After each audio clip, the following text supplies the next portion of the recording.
بسم اللہ الرحمن الرحیم. السلام علیکم ورحمۃ اللہ وبرکاتہ. رب اشرح لی صدری ویسر لی امری واحلل عقدۃ من لسانی یفقہوا قولی واجعل لی وزیرا من اہلی. آمین. تعلیم سے تربیت تک میں آج ہمارا عنوان ہے نکاح. فروری کا مہینہ، گہما گہمی، افراتفری، شیطان کے جال چالیں، دل گھٹتا ہے، پریشان ہوتا ہے، حرام ہے، غلط ہے، ممنوع ہے. تو آئیے حلال کی طرف، آئیے حق کی طرف، آئیے صحیح کی طرف. دنیا کا سب سے پہلا رشتہ ماں باپ، بہن بھائی، دیگر تمام رشتے بعد میں، سب سے پہلے میاں بیوی. جس طرح تمام ضروریات اللہ تعالیٰ نے رکھی ہیں، بھوک ہے، پیاس ہے، غم ہے، خوشی ہے، جذبات ہیں، ان کا اظہار ہے، جائز اور ناجائز طریقے ہیں، اسی طرح جنسی بھوک ہے، پیاس ہے، اس کو مٹانے کا حق رستہ ہے، طریقہ ہے. اللہ تعالیٰ کیا فرماتے ہیں؟ وَإِنْ خِفْتُمْ أَلَّا تُقْسِطُوا فِي الْيَتَامَى فَانكِحُوا مَا طَابَ لَكُم مِّنَ النِّسَاءِ مَثْنَىٰ وَثُلَاثَ وَرُبَاعَ. بات یہ ہے، دوسری، تیسری، چوتھی شادی کی نوبت تو بعد کی بات ہے. ابھی تو پہلی شادی ہی نہیں ہوئی، اتنی عمریں گزر گئیں. ہم سوچیں گے، ڈسکس کریں گے، ہمارے ساتھ رہیے گا. جی. السلام علیکم ورحمۃ اللہ وبرکاتہ. وعلیکم السلام ورحمۃ اللہ. آج ہم جس موضوع کو آپ احباب کے گوش گزار کرنے جا رہے ہیں وہ موضوع انتہائی اہم ہے. جس طرح کہ ہم نے پچھلے پروگرام کے اندر حرام سے جو نکلنے والے رستے ہیں ان کو بند کرنے کے لیے پروگرام کیا تھا، آج اس کا متبادل پیش کر رہے ہیں. جی جی. حرام نہیں کرنا، حلال کی طرف آئیں.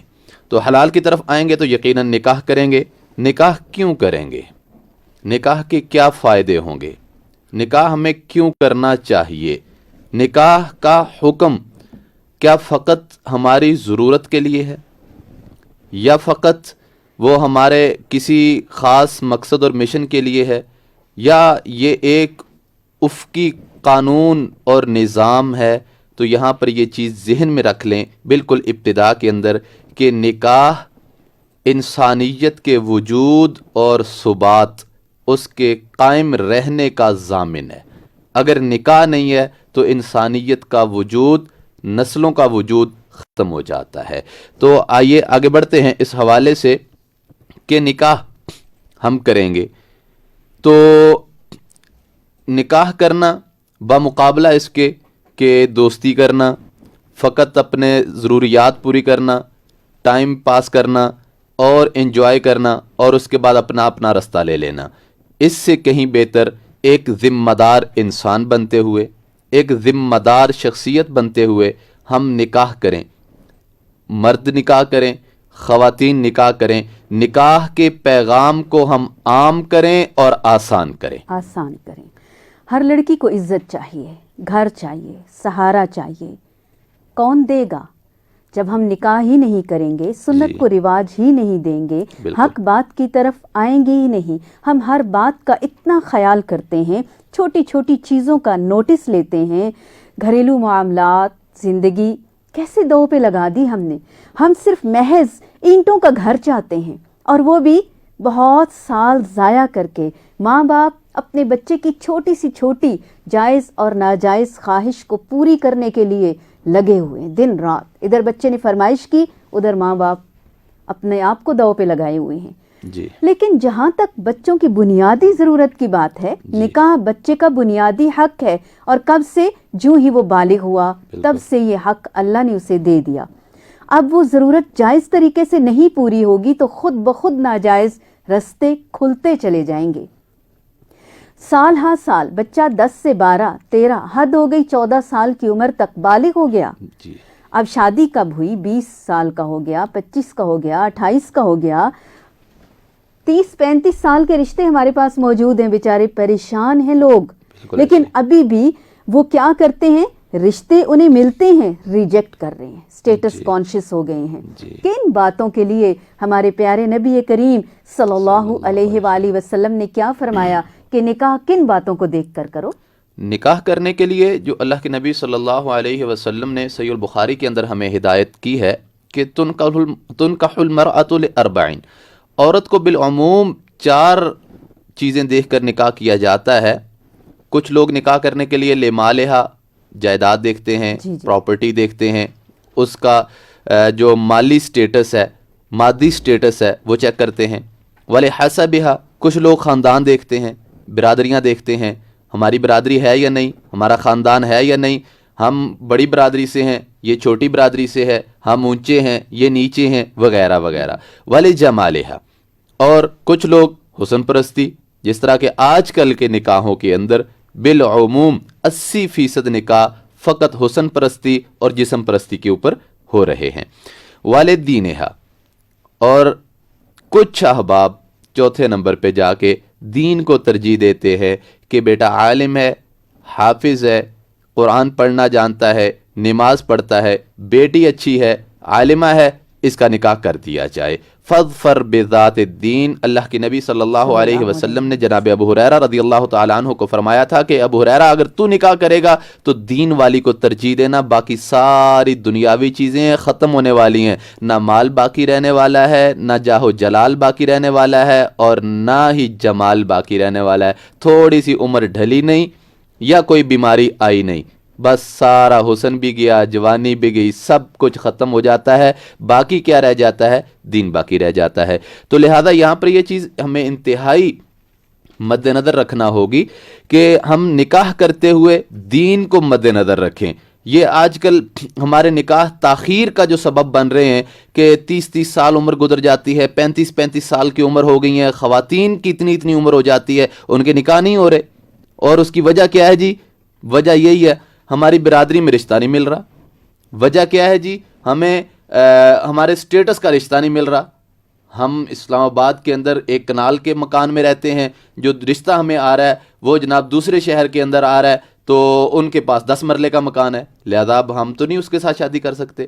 یعنی اس طرح کی چیزیں، ان کی وجہ سے ہم نکاح ریجیکٹ کرتے ہیں، جبکہ اللہ کے نبی صلی اللہ علیہ وسلم نے نکاح کرنے کے لیے اتنی تعلیم اور ترغیب دی ہے کہ اگر نکاح آپ ایسے علاقے میں موجود ہیں، ایسی جگہ میں موجود ہیں جہاں پہ آپ کے پاس مسلم کمیونٹی بہت کم ہے، یا آپ کے پاس برابر کا رشتہ نہیں ہے، مساوی رشتہ موجود نہیں ہے، تو آپ وہاں پہ غیر مسلم خواتین سے نکاح کر سکتے ہیں. اور اس کا اللہ تعالیٰ نے باقاعدہ طور پہ قرآن مجید میں اس کا حکم دیا ہے کہ والمحصنات من الذین اوتوا الکتاب من قبلکم اذا آتیتموہن اجورہن محسنین غیر مصافحین ولا متخذی اخدان. یاد رکھیں فروری کے مہینے میں چونکہ ہم حرام کو منع کرنے جا رہے ہیں، اللہ تعالیٰ نے اسی آیت میں فرمایا اگر آپ نے غیر مسلم کمیونٹی میں سے کسی لڑکی کا انتخاب کرنا ہے تو اس کا بھی پاک دامنہ لڑکی تلاش کرنی ہے، چھپی دوستیاں لگانے والی، بوائے فرینڈ بنانے والی نہ ہو، ٹھیک ہے،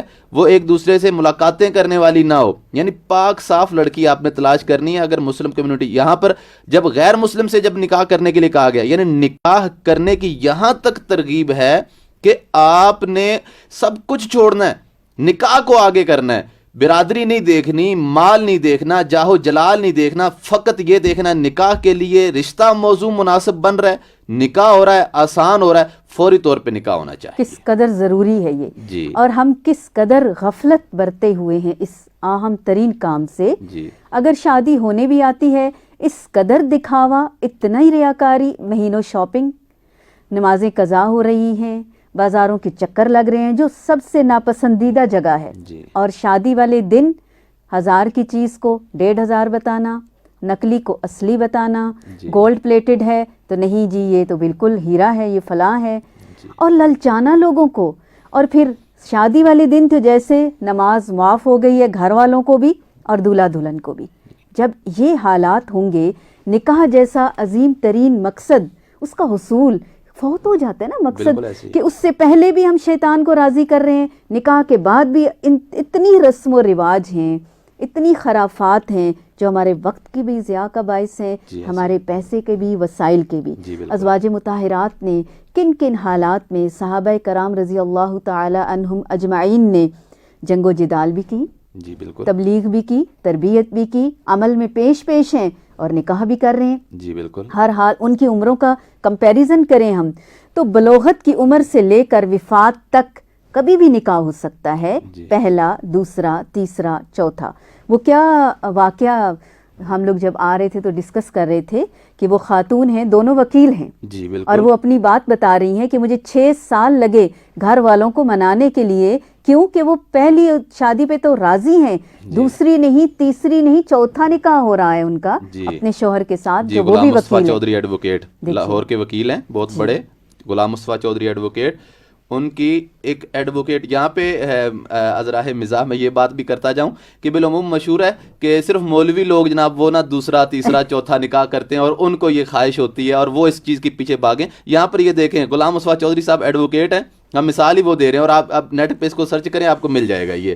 تو انہوں نے طاہرہ شاہین ایڈوکیٹ ہیں، اور وہ خود بیان کرتی ہیں کہ میں نے چوتھی بیوی بننا پسند کیا تاکہ نکاح آسان ہو اور ایک میں مثالی خاتون بنوں، اللہ ایسی ہماری مثالی خواتین بنائے۔ اور یہاں پہ نکاح آسان کرنے کے حوالے سے یہ بات ذہن نشین کر لیجئے کہ نکاح اللہ تعالیٰ نے ہمارے لیے بہت آسان بنایا، جس طرح کہ آپ نے ذکر کیا کہ صحابہ کرام نے اللہ کے نبی صلی اللہ علیہ وسلم کی بذات خود اپنی شادی سفر کے دوران ہوئی ہے، آپ کی ایک شادی سفر کے دوران ہوئی ہے، یعنی یوں سمجھ آتا ہے کہ شادی اتنا آسان کام ہے کہ آپ سفر کر رہے ہیں، دوران سفر آپ کے پاس چند احباب موجود ہیں، اگر لڑکی اور لڑکی کے ولی وغیرہ وہاں پر آپ کے ساتھ موجود ہیں، تو اس میں ذرا میں بطور مثال یوں کہوں کہ ہم اگر کہیں راولپنڈی سے اسلام آباد سے لاہور کا سفر کر رہے ہوں یا کوئٹہ کا کراچی کا سفر کر رہے ہوں، کیا ایسا ممکن ہے کہ ٹرین کے اندر ہم نکاح کر لیں لڑکی اور لڑکے کا؟ توبہ، کیا ممکن ہے؟ کبھی بھی نہیں۔ یہاں پر تو اتنے بڑے فتنے، اچھا ہمیں بلایا ہی نہیں، ہمیں دعوت ہی نہیں دی، آپ نے ہمیں باقاعدہ کارڈ نہیں بھیجا، تو ہم ٹیلی فونوں پہ کون سی دعوت ہوتی ہے؟ ہمارے اتنے جھنجٹ ہم نے کھڑے کر لیے، اتنا اس کو مشکل بنا دیا۔ احباب یہ بات ذہن نشین رکھیں کہ جنگوں کے اندر نکاح ہو رہے ہیں، سفروں کے اندر نکاح ہو رہے ہیں، اتنا آسان کام ہے۔ دین کے اندر نکاح کتنا آسان ہے، کیا کیا اس کے مراحل ہیں، صرف چند چیزیں ہیں۔ کیا ہے؟ پہلے نمبر پہ پیغام بھیجا جائے، لڑکا یا اس کے پیرنٹس یا کوئی وہ لڑکی والوں کی طرف صرف پیغام بھیجیں، صرف منگنی نہیں ہے، منگنی رسم ہے جو ہندوانہ رسم ہے، منگنی کا کوئی صرف پیغام بھیجنا، یعنی دعوت نکاح دینا ہے کہ میں نکاح کرنے کا خواہش مند ہوں، بس۔ اب انہوں نے ایکسیپٹ کر لیا تو دوسرا اس کے بعد مرحلہ کیا ہے؟ انگوٹھی پہنانا نہیں، منگنی کرنا نہیں، مہندی کی رسمیں نہیں، کچھ بھی نہیں، ڈائریکٹ نکاح۔ اور نکاح کے اندر حق مہر ہے آپ کے پاس جتنا بھی موجود ہے، حق مہر ہونا ضروری ہے، حق مہر اس کو ادا کیا جائے، نکاح ہو گیا۔ نکاح کے بعد اگلا مرحلہ کیا آتا ہے؟ رخصتی کا۔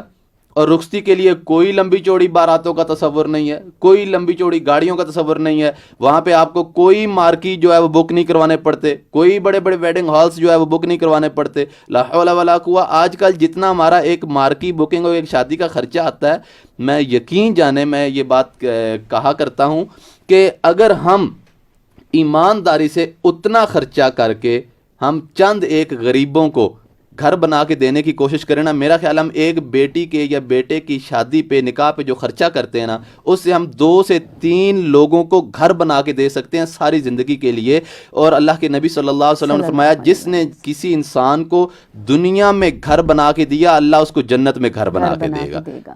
تو وہ انڈیا کے کیا ہے، ہمیں رول ماڈلز ہونا چاہیے نا۔ جی بالکل ایسے ہی ہے۔ امیر ترین شخص تھا اور بیٹی کے نکاح کے موقع پر اس نے کہا میں کیوں یہ رسمیں کروں، کیوں یہ پیسے ضائع کروں، اور اس نے 100 گھر بنانے کی نیت کی تھی، جس میں سے چند گھر رہ گئے، 100 تکمیل نہیں کر سکا، لیکن کتنی بڑی خیر لگا رہا خیر کے کام کے اندر۔ جس طرح آپ بات کر رہے تھے انٹرنیٹ کے حوالے سے کہ آپ کو، اسی طرح میرے ذہن میں وہ بات آ رہی تھی، وہ والا واقعہ کہ جس کے لاکھوں فالوورز ہیں۔ جی بالکل، ٹک ٹاکر، ہاں جی، مشہور ہے، شہرت کی بلندیوں پر ہے، ہاں جی، اور کوئی مار کے چلا گیا۔ تقریباً اس کے بتایا جا رہا ہے نیٹ کے اوپر اس وقت بھی سوشل پہ وائرل ہے کہ وہ 6 لاکھ سے شاید زائد اس کے فالورز وغیرہ موجود ہیں، تو اس کو قتل کر دیا گیا، ٹھیک ہے۔ اور جب وہ ماری گئی ہے تو اس کے وہ جو فالورز ہیں وہ کہاں ہیں؟ کوئی بھی نہیں، کیونکہ وہ اس نے دوستیاں بنائیں، فالورز بنائے. جب اب مری پڑی ہے، پورا دن اس کی ناش کراچی ہاسپٹل میں پڑی ہے، کوئی اس کو پوچھنے نہیں آیا، کوئی اس کو اٹھانے نہیں آیا، کوئی اس کو لینے نہیں آیا. کیوں؟ کہ اس نے جائز رستہ نہیں استعمال کیا. اگر یہاں پر اس نے نکاح کیا ہوتا تو کیا خاوند کو پتہ چلتا کہ میری بیوی پہ حملہ ہو گیا ہے یا وہ قتل کر دی گئی ہے، تو کیا ہوتا وہاں پر؟ خود تصور کریں. جو یہ جھوٹی دوستیاں ہیں، غلط دوستیاں، یہ سب بھاگ جانے والے رشتے ہیں. قائم رہنے والا رشتہ، باقی رہنے والا رشتہ یہ نکاح کا رشتہ ہے. خاوند کبھی اپنی بیوی کو چھوڑ کے نہیں بھاگے گا. جان تو دے سکتا ہے، مر جائے گا، خود پہلے مرے گا، بیوی کی موت شاید بعد میں واقعہ ہو، لیکن اس کو چھوڑ کے نہیں جائے گا، اس کی ناش کو بھی چھوڑ کے نہیں جائے گا. تو یہ اللہ تعالیٰ نے جو مودت پیدا کی ہے نا، اللہ تعالیٰ فرماتے ہیں کہ نکاح کے ذریعے ہم آپس میں ایک دوسرے کی محبت اور مودت پیدا کر دیتے ہیں. جب نکاح ہو جاتا ہے، یقین جانیں نکاح سے پہلے آپ ایک دوسرے کو بالکل بھی نہیں جانتے ہوں، لیکن نکاح ہو گیا، لڑکا پاکستان سے ہے، لڑکی کسی دوسرے ملک سے ہے، کسی دوسری زبان سے ہے، لیکن ایک دوسرے کی آپس میں اتنی گہری محبت اور مودت بن جاتی ہے کہ وہ ایک دوسرے پہ اپنی جان چھڑکتے ہیں. لیکن اگر محبت نہیں ہے تو اس کی کیا وجہ ہے؟ کہ شادی اور نکاح کے بندھن میں آنے سے پہلے اتنے حرام رستے کھل چکے ہیں، اتنا لت پڑ گئی ہے کہ اب وہ دروازہ تو ہم نے بند کیا نکاح کی صورت میں، لیکن کھڑکیاں روشن دان بار بار کھلتی ہیں. کیوں؟ کہ اسے اب اس طرح ایک کے ساتھ گزارا نہیں ہو رہا. یا یہ ہے کہ ظاہر ہے شیطان تو اپنی چال اور جال بہت بری طرح بچھا چکا ہے، اور بہت بری طرح معاشرتی طور پر اس میں ہم پھنس چکے ہیں. اللہ تعالیٰ کیا خوبصورت فرماتے ہیں کہ اللہ تعالیٰ وہ ذات ہے جس نے پانی سے انسان کو بنایا، پھر اسے نسب سسرالی رشتے عطا فرمائے. اب خونی رشتے، رحم کے رشتے تو ہیں ہی، سسرالی رشتوں کا ذکر اللہ نے کیا کہ وہ کس قدر اہم ہے. اور ہم آج سب سے زیادہ بدترین انہی کو سمجھتے ہیں. ہم دشمنیاں لیے بیٹھے ہیں، ہمیں قدر ہی نہیں ہے. ان سے پوچھئے جن کے نکاح نہیں ہے. یعنی انڈیا سے زیادہ بڑی دشمن ہمارے نزدیک ساس سسر ہوتے ہیں یا ہمارے سسرالی رشتے ہوتے ہیں. تو یہ ایک عجیب ماجرا ہے. اس کے اندر ہمیں یہ سوچنا پڑے گا، بہت گہرائی سے یہ اندازہ لگانا پڑے گا کہ یہ جو ہمارے معاشرے کے اندر ایک دوسرے کی جو تانتا کشی چل رہی ہے اور ایک دوسرے کے ہم ٹانگیں کھینچنے پہ، لیگ پولنگ پہ لگے ہوئے ہیں. بہویں ساس کو برا کہہ رہی ہیں، ساسیں بہوؤں کو برا کہہ رہی ہیں، اور اس کے ساتھ ساتھ نند بھاوج، یہ رشتوں کے جو سارے معاملے ہیں آپس میں، دیورانی جٹھانی، کیا ہے سارا دن بیٹھ کے ایک دوسرے کی غیبتیں. نہیں اس نے کیا کر دیا، نہیں اس نے کیا کر دیا. بھئی کیا ہے، آپ اپنے کچھ پازیٹیوٹی اور کچھ کرنے والے کاموں کے اوپر توجہ دینا کہ ہم کیا کر رہے ہیں، ہم کیا کر رہے ہیں. اور میں اکثر یہاں پر ایک بات اور خواتین کے لیے میں کوڈ کیا کرتا ہوں، وہ یہ کہ خاتون کبھی بھی اپنے آپ کو غلط نہیں کہتی. جب بیٹی ہوتی ہے نا تو کہتی ہے میری ماں نہیں ٹھیک، میں نے یہ کہا تھا، اس نے میری بات نہیں مانی. اچھا جب وہ بیٹی سے ماں بن جاتی ہے، پھر بیٹی کچھ غلط کرتی ہے، وہ کہتی نہیں میں ٹھیک ہوں، بیٹی غلط کر رہی ہے، میں ٹھیک ہوں اپنی جگہ. جب یہ خود بہو ہوتی ہے تو کہتی ہے میں ٹھیک ہوں، ساس غلط ہے. جب یہی بہو ساس کے درجے پہ چلی جاتی ہے تو پھر ساس ٹھیک ہو جاتی ہے، بہو غلط ہو جاتی ہے. یعنی سمجھنا یہ ہے کہ میں غلط ہوں. اصول بات یہ ہے کہ سب غلط کیسے ہو سکتے ہیں، اور ہوں بھی تو مجھے تو اپنی اصلاح کرنی ہے تاکہ معاشرے کی اصلاح ہو. اور پھر کتنی خوبصورت بات ہے کہ اللہ تعالیٰ نے ہم جنس جوڑے پیدا کیے. ذرا جسٹ امیجن کہ اللہ نہ کرے اگر انسان کا جوڑا کوئی جانور ہوتا، کوئی بھیڑ بکری گدھا، کتنا برا لگتا، کتنی انسلٹنگ بات ہے یہ. تو ہم اپنے آپ کو بجائے اس کے کہ شکر گزار ہوں، تھینک فل ہوں اپنے سسرالی رشتوں کے بھی جنہوں نے ہمیں خامیوں سمیت قبول کیا، اپنے گھر والوں کے جنہوں نے وقت پہ شادیاں کی. یہ اپیل ہے ہماری پرزور والدین سے، بچوں سے، بہن بھائیوں سے، رشتہ داروں سے، استادوں سے. ناجائز دروازوں کو بند کر دیں اور جائز کی طرف آئیں، حق کی طرف آئیں، نکاح کو عام کریں. ایک خوبصورت مثال میرے ذہن میں آ رہی ہے. قرب و جوار میں ہم نے خود دیکھا، خاندان میں ایک گھر کے 8 لڑکے اور لڑکیاں ہیں ماشاءاللہ. ان کی رشتے طے پائے، آٹھوں کے آٹھوں ٹین ایجرز ہیں, فرسٹ کزنز فرسٹ کزنز ہیں آپس میں, 4 لڑکے 4 لڑکیاں, اور ان کی آپس میں نکاح ہوئے, اور سب چھوٹے چھوٹے, اتنے پیارے لگ رہے ہیں, اتنا پیار آ رہا ہے. ماں باپ نے کتنی بڑی عقل مندی کی کہ ان کو شروع سے ہی, ابھی وہ جوانی میں قدم رکھ رہے ہیں, اور ان کو باندھ دیا. بس یہی 18 19 سال 17 سال اس عمر کے اندر ان کے نکاح کر دیے گئے. تو اس کے بارے میں اللہ کے نبی صلی اللہ علیہ وسلم کا بڑا پیارا فرمان گرامی موجود ہے. آپ نے فرمایا یا معشر الشباب, اوے جوانوں, من استطاع منکم الباءۃ فلیتزوج, تم میں سے جو کوئی بات اپنی شہوت رانی, اپنی خواہشات اس کے حوالے سے طلب رکھتا ہے تو وہ کیا کرے, فلیتزوج, وہ فوری طور پہ شادی کرے, نکاح کرے. کیوں؟ فإنہ اغض للبصر واحسن للفرج, اس کے ساتھ نگاہ جھک جاتی ہے. اپنی بیوی اپنے ساتھ ہے, اب بیوی ساتھ ہو تو کسی اور عورت پہ نگاہ اٹھانے کا سوال ہی نہیں پیدا ہوتا, کیونکہ پتہ میری رفیقہ حیات میرے ساتھ ہے, میری عزت میرے ساتھ ہے. اگر میں کسی کی طرف دیکھوں گا تو میری عزت کے اوپر بھی وہ دونوں مل کر اپنی اپنی بھی عزت کا حفاظت کریں گے, اور اپنے ساتھی کے لیے بھی کریں گے. وَأَحْسَنُ لِلْفَرَجِ, اور عزت کی یعنی فرج شرمگاہ کی حفاظت کے لیے بھی یہ بہت مضبوط قلعہ بن جاتا ہے شادی ہونے کے بعد. تو اس لیے اللہ کے نبی صلی اللہ علیہ وسلم کا دوسرا فرمان کہ الدنیا متاع وخیر متاع الدنیا المرأة الصالحہ, یہ دنیا سارے کا سارا فائدہ اٹھانے کے لیے اللہ تعالیٰ نے ایک جگہ بنائی ہے, ایک چیز بنائی ہے. لیکن اس دنیا میں سب سے بہترین چیز جو انسان کو فائدہ دیتی ہے, محبت دیتی ہے, گھر میں سکون دیتی ہے, اولاد دیتی ہے, اور خامد کے لیے خدمت کر کے اپنے خامد کو سرتاج بنا کے باعزت رکھتی ہے, المرأة الصالحہ, نیک خاتون, نیک صالحہ. لیکن ہمیں یہ غور کرنا ہے, المرأة الصالحہ, کیا آج ہمارے معاشرے کی خواتین المرأة الصالحہ بننے کے لیے کوشش کر رہی ہیں؟ یا ہم رشتہ ڈھونڈتے ہوئے صالح مرد اور صالح عورت کا انتخاب کرتے ہیں کیونکہ انہوں نے ہماری آنے والی نسلوں کی تربیت کرنی ہے, انہوں نے ماں باپ بننا ہے. آج ماں باپ اپنے چکر چلائے ہوئے ہیں اور بچے اپنی جگہ.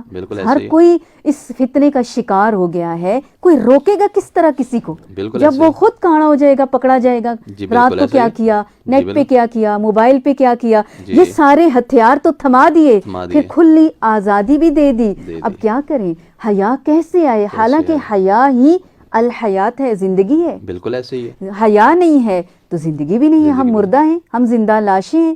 تو کس طرح سے ہم معاشرتی طور پر, انفرادی طور پر, اجتماعی طور پر اس ایک پلیٹ فارم پر آئیں گے جو قرآن اور سنت ہے, حدیث ہے, جو طریقہ ہے, جو سراسر خیر ہے, جس سے خیر کے چشمے پھوٹتے ہیں. اولاد بھی تو ہم نہیں ہونے دیتے. جو نکاح کا مقصد ہے, ہم کہتے ہیں بچے 2 ہی اچھے, ہم کہتے ہیں شادی ہو گئی اب کئی سال اولاد ہو ہی نہ, کئی سال نہیں. یہاں پہ میں آپ کی بات کو کاٹ کے ایک حدیث مبارکہ پیش کر دوں کہ تزوج الودود الولود, میرے محبوب نبی الکریم صلی اللہ علیہ وسلم کا فرمان گرامی ہے. آپ نے فرمایا شادی ایسی خواتین سے کرو جو زیادہ محبت کرنے والی ہوں. خاندانوں کا پتہ ہوتا ہے, لوگ کہتے ہیں کہ جناب فلاں برادری جو ہے وہ کھانے کے اندر بہت اچھی ہے, فلاں برادری جو ہے فلاں کام کے اندر بہت اچھی ہے. تو اس طرح یہ بھی پتہ ہوتا ہے الولود الودود, جو زیادہ بچے جننے والیاں خواتین ہوں, ایسی خواتین یا ایسے خاندان کے اندر شادی کرو, کیونکہ اللہ کے نبی نے فرمایا فإنی مکاثر بکم الامم, میں کل قیامت کے دن تمہاری زیادتی پر, زیادہ انسان ہونے پر, زیادہ امتی ہونے پر میں فخر کروں گا. تو اللہ کے نبی صلی اللہ علیہ وسلم, تو یہ کام کس طرح آسان ہوگا کہ ہم نے تو اپنے اپنے جناب ایک رستے, ایک بارڈرز لگائے ہوئے ہیں کہ ہم نے یہ نہیں کرنا, اپنی برادری سے باہر نہیں کرنا, میں نے اپنے شہر سے باہر نہیں کرنا, میں نے فلاں سے باہر نہیں کرنا, ہم نے فلاں سے باہر نہیں کرنا. جبکہ اللہ کے نبی صلی اللہ علیہ وسلم نے کتنے سارے قبائل میں شادیاں کیوں کی, یہ بتانے کے لیے کہ میں قریشی ہوں, میں نے فلاں میں بھی شادی کی, فلاں میں بھی شادی کی, فلاں میں بھی شادی کی, تم بھی فلاں فلاں. اور اللہ کے نبی صلی اللہ علیہ وسلم نے بڑی عمر کی عورت سے بھی شادی کی, اپنے سے 15 سال بڑی, جناب سیدہ خدیجۃ الکبریٰ رضی اللہ تعالی عنہا, اور کتنی چھوٹی عمر کی جناب سیدہ عائشہ رضی اللہ تعالی عنہ, ان سے بھی شادی کی.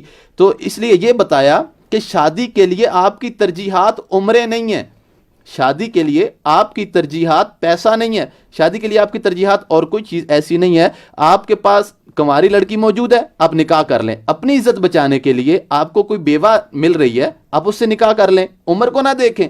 بیوہ سے شادی کریں. لیکن ہمارے معاشرے کے اندر ہم ہندو کلچر چونکہ عام ہمارے اندر سرایت کر چکا ہے, تو اس میں کیا ہے, توبہ یا اللہ, اگر کوئی کنوارا لڑکا کسی مطلقہ سے کسی بیوہ سے شادی کر لے, معاشرہ نہیں جینے دیتا اس کو, معاشرہ اس کے پیچھے لگ جاتا, اوئے ہوئے تو کتنا بڑا, یعنی کہ نعوذ باللہ الٹا کام کر لیا. ایک بیوہ سے اس نے نکاح کیا یا ایک مطلقہ سے اس نے نکاح کیا, جبکہ اللہ تعالیٰ کا سورۃ النور کے اندر حکم ہے, اللہ فرماتے ہیں وَأَنكِحُوا الْأَيَامَ مِنكُمْ وَالصَّالِحِينَ مِنْ عِبَادِكُمْ وَإِمَائِكُمْ إِنْ يَكُونُوا فُقَرَاءَ يُغْنِهِمُ اللَّهُ مِنْ فَضْلِهِ. اگر ان کے پاس مال و دولت نہیں, ان کا نکاح کر دو, نکاح کر دو, مال و دولت نہیں ہے. لیکن ہم کیا کرتے ہیں, پہلے مال و دولت پھر نکاح, الٹ چال چلتے ہیں دیوان گانے عشق, آنکھوں کو بند کر لیتے ہیں دیدار کے لیے.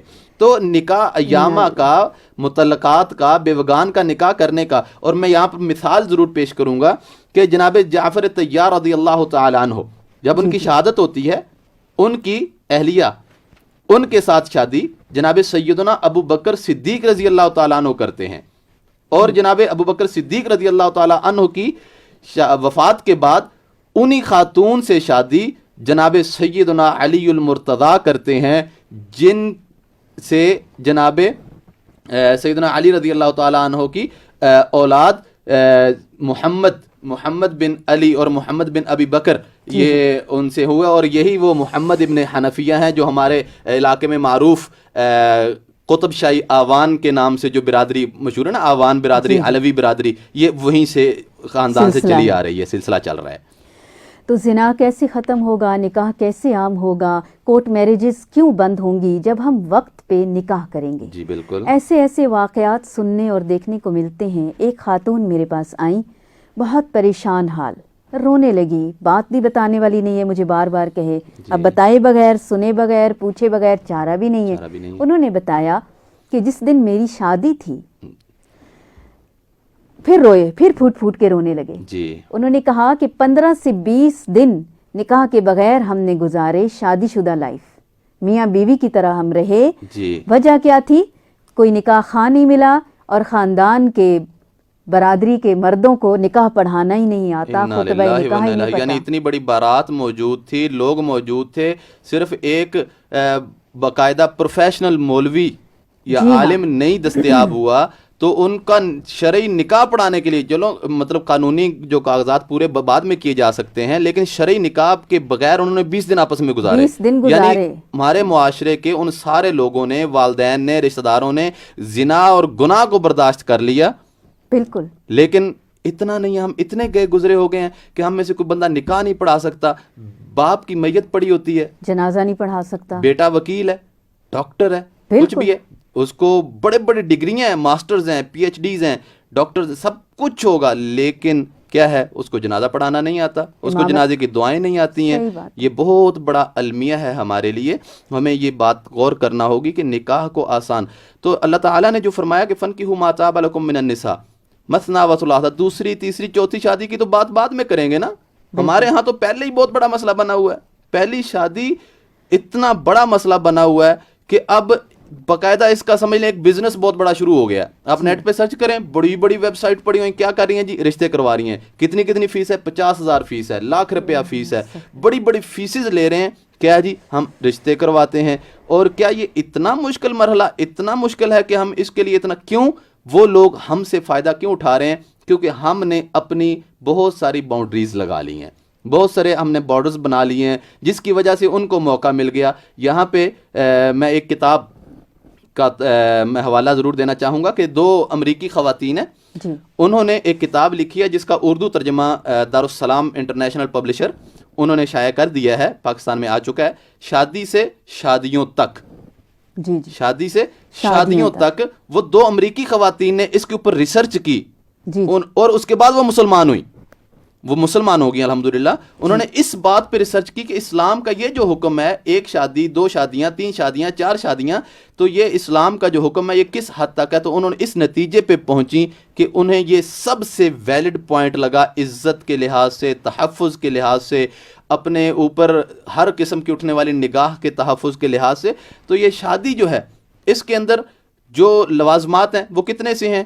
حق مہر ہو, اس کی رقم کے لیے کیا پابندی ہے؟ شرعی طور پہ میں نے حدیث مبارکہ میں پڑھا, اللہ کے نبی کے پاس ایک بندہ ہے, میں نکاح کرنا چاہتا ہوں, تو آپ نے فرمایا تیرے پاس لوہے کی انگوٹھی ہے؟ اس نے کہا حضور وہ بھی نہیں ہے. آپ نے فرمایا تجھے چند صورتیں آتی ہیں, اپنی بیوی کو وہ صورتیں پڑھا دینا, آپ کا نکاح ہو گیا. یعنی کہ مال کی نکاح کے اندر ضرورت ہی نہیں ہے, پیسے کی, لوہے کی انگوٹھی جس بندے کے پاس نہیں ہے تو اس بندے کے پاس اور کیا ہوگا؟ گھر ہوگا ذاتی؟ بالکل بھی نہیں. ہم سب سے پہلے دیکھتے ہیں اس کا ذاتی گھر ہے, اس کی گاڑی ہے, اس کی جاب اچھی ہے, اس کے پاس لوہے کی انگوٹھی بھی نہیں, نکاح کر دیا. یعنی کہ آپ کے پاس حق مہر ادا کرنے کے لیے علم موجود ہے, آپ اپنا علم آگے ٹرانسفر کر دیں. ٹھیک ہے. اس کے بعد ولی ہونا چاہیے لڑکی کی طرف سے, اور یہ چیز ذہن میں رکھیں, ہمارے ہاں آج کل بالخصوص جو کورٹ میرجز چل رہی ہیں یہ ٹوٹل زنا ہے, یہ بالکل بھی شرعی نکاح نہیں ہے. لا نکاح الا بولی, اللہ کے نبی نے فرمایا ولی کے بغیر لڑکی کی طرف سے اس کے سرپرست کی اجازت. اور ولی کی بھی یاد رکھیں, یہاں پر ایک بہت اہم بات میں بتانے جا رہا ہوں کہ ولی, اس کی بھی ترتیب اللہ رب العالمین اور جناب رسول اللہ صلی اللہ علیہ وسلم نے ہمیں مہیا فرمائی ہے. باپ سب سے پہلا ولی ہے, اس کے بعد پھر باقی ترتیب چلتی ہے. ایسا نہیں ہے کہ لڑکی نے اپنی ماں کو اپنی سٹوری کے اندر یا اپنے ہاتھ پہ کیا اور کسی ایک آدھ بھائی کو ہاتھ پہ کیا, ابو نہیں مان رہے لہذا سائڈ پہ ہو کے نکاح کر لیا. یاد رکھیں یہ خفیہ نکاح کی شکل بنتی ہے. عورتیں ولی نہیں ہو سکتی, عورت ولی نہیں بن سکتی. عورت یعنی جو اقرب ولی ہے, باپ کی موجودگی میں بھائی ولی نہیں بن سکتا, باپ کی موجودگی میں نانا ولی نہیں بن سکتا, باپ کی موجودگی میں چاچو ولی نہیں بن سکتا. یعنی یہ ترتیب اللہ تعالیٰ نے بتائی ہے, ہمیں سکھائی گئی ہے. یہ کوئی طریقہ نہیں ہے کہ ہم اپنی مرضی سے جس کو جائیں, جہاں سے چاہیں گھسیٹ کے ادھر ادھر کر کے اپنی مرضیاں پوری کرتے رہیں. مرضیاں پوری کرنا اسلام نہیں ہے, اسلام ایک دائرے کا نام ہے. تو اس باپ کی موجودگی کے اندر, باپ زندہ ہے, نانا نکاح نہیں. اور ہمارے ہاں ایک چیز اور میں ذکر کر دوں, یہ آج کل جو مطلقات, طلاق ہو گئی, بچے جو ہیں وہ لڑکی کے پاس ہیں, آگے اس نے شادی کی یا نہیں کی, اب وہ اپنے بچوں کی آگے بیٹیوں کی شادیاں کرے گی, تو اس کا ولی کون ہوگا جبکہ باپ اس کا زندہ ہے؟ باپ ہوگا, باپ بنے گا. لیکن ہمارے ہاں نہیں بنتا. یہ بہت بڑا ایک المیہ ہے ہمارے ہاں کہ جو اگرچہ علیحدگی ہو گئی ہے لیکن بیٹیوں کے لیے باپ سے آگے ولی کوئی نہیں. اگر باپ زندہ ہے تو یاد رکھیں وہ بیٹی کا آپ نکاح کر دیں, نانا کر دے, ماموں کر دے, کوئی بھی مل کے کر دے, جب تک باپ زندہ ہے اس کی اجازت کے بغیر, اس کی مرضی کے بغیر ان کا نکاح نہیں ہو سکتا. یہ شرعی حکم ہے. پتہ یہ چلا کہ ہم نے غلط رستوں کو بند کرنا ہے, نہ کہ حق میں رکاوٹیں ڈالنی ہیں اجتماعی طور پر, گھریلو طور پر. مرد اور عورتیں سب مل کر. حضرت عبداللہ بن عمر رضی اللہ تعالی عنہما کیا کہتے ہیں کہ اگر مجھے پتہ چل جائے کہ میری زندگی کے صرف 10 دن باقی رہ گئے میں تو بھی نکاح کروں. اللہ اکبر, کتنی خوبصورت بات ہے. خود کو فتنے سے بچاؤں, خود کو گناہ سے بچاؤں. اور ہمیں کیا پتہ ہے کہ زندگی کتنی سی رہ گئی ہے, اور ہم نکاح میں خواہ مخواہ تاخیر کیے جا رہے ہیں. اللہ نہ کرے ہمارے بچے, ہماری آنے والی نسلیں, نوجوان کسی گناہ کا شکار ہوتے ہیں تو سب برابر کے شریک ہیں اس میں, ماں باپ بڑے. اور پھر سالوں منگنیاں رہنا, 5 سال تک تو ابھی نکاح کا نام بھی نہیں لینا. جی بالکل, ابھی پڑھنے کے لیے باہر جانا ہے, ابھی یہ کرنا ہے, ابھی وہ کرنا ہے. تو 5 سال تک وہ کیا کرے گا بغیر نکاح کے؟ موبائل اس کے پاس ہے, انٹرنیٹ اس کے پاس ہے, نت نئی لڑکیاں بنی سنوری اس کے آگے پیچھے, کیا کرے گا وہ؟ کیا کرے گا وہ؟ کیوں ہم اس طرح غفلت کا شکار ہو گئے ہیں؟ کیوں ہم نے آنکھیں موند لی ہیں, بند کر لی ہیں؟ یہ تو کبوتر والی مثال آپ کہہ سکتے ہیں کہ وہ بلی کو دیکھ کے نا آنکھیں بند کر لیتا ہے کہ شاید یہ سمجھتا ہے کہ اب وہ میرے اوپر حملہ آور نہیں ہوگا, لیکن اس کی تو آنکھیں کھلی ہیں, وہ حملہ کرنے کی صلاحیت بھی رکھتا ہے. لہذا اپنی آنکھیں بند کرنے سے, مجھے اپنی بیٹی پہ اعتماد ہے. کون باپ ہے جس کو اپنی بیٹی پہ اعتماد نہیں ہوتا؟ لیکن اعتماد کا معنی یہ ہے کہ شیطان اس پہ حملہ آور نہیں ہو سکتا. آج تو اپنے آپ پہ اعتماد کرنا مشکل ہو گیا ہے. اپنے آپ پہ اعتماد کرنا مشکل, خود پہ کنٹرول اور ضبط کرنا اتنا مشکل ہو گیا ہے, نہ لڑکوں کی طرف سے نہ لڑکیوں کی طرف سے. عمر کا کوئی تقاضا نہیں ہے. مرد عمر کے جیسے عبداللہ بن عمر کا آپ نے بیان کیا کہ مرد عمر کے جس حصے میں بھی ہے اس کو اکیلا نہیں رہنا چاہیے. عورت مطلقہ ہے, بیوہ ہے, عمر کے جس حصے میں بھی ہے اس کو نکاح کرنا چاہیے, اور نکاح کے لیے بلا شرط نکاح کرنا چاہیے. وہ دوسری بیوی بننا پسند کرے, تیسری کرے. اور میں یہاں پر یہ اگر سادہ لفظوں میں کہوں, حرام کرنے سے بہتر نہیں کہ انسان باعزت دوسری بیوی بن جائے. بالکل, حق حلال سے دوسری بیوی بن جائے, تیسری بن جائے. فرض کریں کسی شادی میں 100 لوگ آئیں, جی کھانا کم پڑ گیا ہے, اب ہم کیا اعلان کریں گے کہ 25 لوگ تو کھانے کے لیے بیٹھ جائیں, باقی چلے جائیں؟ ہم یہ کریں گے یا ہم ایک روٹی کے 4 حصے کر کے سب کو دے دیں گے. بالکل ایسا ہی ہے. تو ہمارے اندر ضبط نہیں رہا، برداشت نہیں رہی، جی اور پھر یہ ٹرینڈ اور فیشن بن گیا ہے. کیا جی میری بیٹی کہتی ہے میں ابھی شادی نہیں کروں گی، جی بیٹا کہتا ہے میں ابھی شادی نہیں کروں گا. جی تو بالکل. کیا مطلب ہے اس کا کہ وہ اللہ تعالیٰ کی فطرت کے قانون کو چیلنج کر رہا ہے. یہاں پہ ایک بہت پیاری بات ہے، ہمارے استاد محترم میں کہا کرتے تھے کہ اگر کوئی نوجوان لڑکا ہے یا جی لڑکی جی ہے تو وہ اس کو نکاح کا کہا جاتا ہے کہ آپ نکاح کر لیں، یا نکاح کا اس کو متبادل رشتہ موجود مہیا ہو رہا ہے، مساوی رشتہ مل رہا ہے، لیکن وہ نکاح سے بار بار انکار کرتا ہے، نہیں میں نے ابھی یہ کرنا ہے، میں نے وہ کہتے اس کے انکار کی فقط دو وجہ سمجھ آتی ہیں، تیسری وجہ کوئی نہیں سمجھ آتی. وہ دو وجہ کیا ہو سکتی ہیں؟ یا تو وہ اس اپنی خواہش انسانی کو وہ لڑکا یا لڑکی ناجائز رستے سے پورا کر رہا ہے. اگر تو ناجائز رستے سے پورا کر رہا ہے، لہٰذا وہ جائز رستہ کیوں اپنائے گا، اپنے اوپر کیوں برڈن ڈالے گا، ذمہ دار کیوں بنے گا؟